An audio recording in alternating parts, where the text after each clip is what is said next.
Hi everyone, my name is Erica Haueisen. Taylor, Davis, and I worked on science fair together this year, and the title of our project is The Chance of Residual Bacteria is 0.1%, but never zero.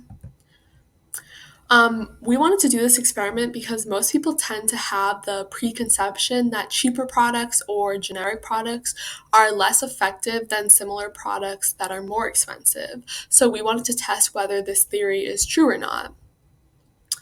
Our problem or question for this experiment is, are name brand popular disinfectant wipes more effective than their generic counterparts?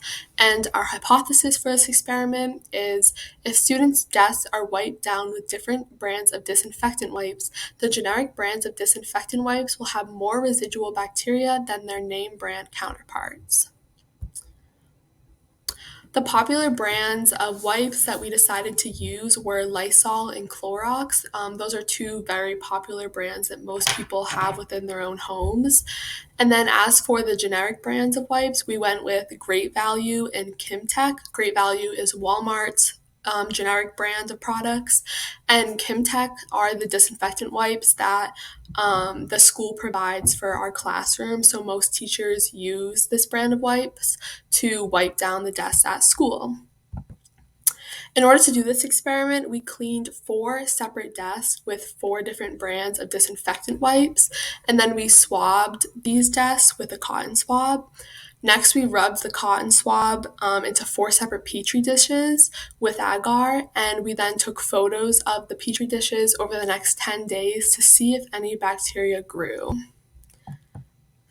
Lastly, the control group for our experiment was a desk that was not cleaned with any disinfectant wipes. Since it did not receive a variable for the entirety of the experiment, it was considered to be the control group. As expected from the control desk that was not cleaned with a disinfectant wipe, many spots and clusters of bacteria have grown over the course of 10 days. Conversely, however, as we examine the Petri dishes from the Lysol, Clorox, and Great Value desks, the results amongst these disinfectant brands are quite similar to each other, yet they do not mirror that of the control group.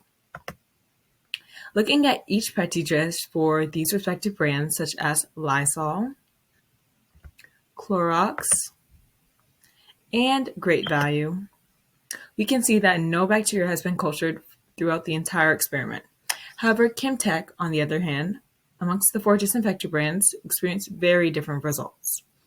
The Kimtech Petri dish produced small spots of bacteria that began to develop around day 5. And as the experiment progressed, the spots of bacteria increased in size and even developed rings of moisture around them that continued to expand. But although we know that Kimtech wipes weren't as effective as Lysol, Clorox, and Great Value wipes, why is this the case? After doing further research on this topic, we discovered that the main difference between the results displayed by Kimtech and that of Lysol, Clorox, and Great Value is that these 3 brands all share the same active ingredient, which is dimethyl ammonium chloride. Although this ingredient only comprises 1% of each respective solutions that the wipes are soaked in, it is the leading chemical that kills off most of the bacteria. So since Kimtech wipes didn't have this active ingredient, it wasn't as effective as the other 3 brands. So this leads us to our final conclusion about our experiment. Although popularity is an important factor when it comes to purchasing a product, it shouldn't be the only factor that is considered. As proven by the results of this experiment, some generic brands, such as Great Value, can be just as effective as name brands like Clorox and Lysol. So therefore, consumers should keep this in mind when they're shopping for disinfectants, because in prioritizing the active ingredient of their products rather than their popularity. Thank you. That concludes our presentation.